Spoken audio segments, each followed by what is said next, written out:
1年ってあっという間よね、ほんと。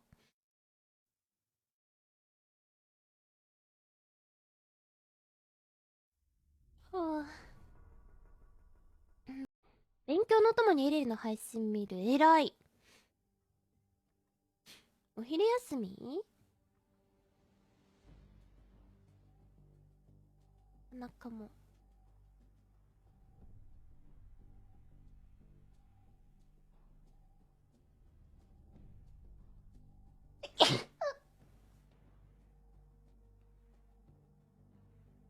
エリさんの影響でエペ再開しました。あら、ありがとう。あ、EA さんに案件もらなんだ。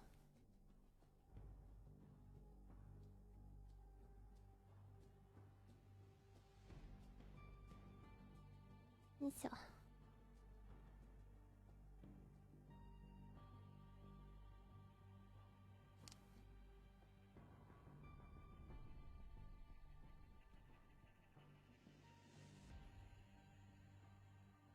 うん。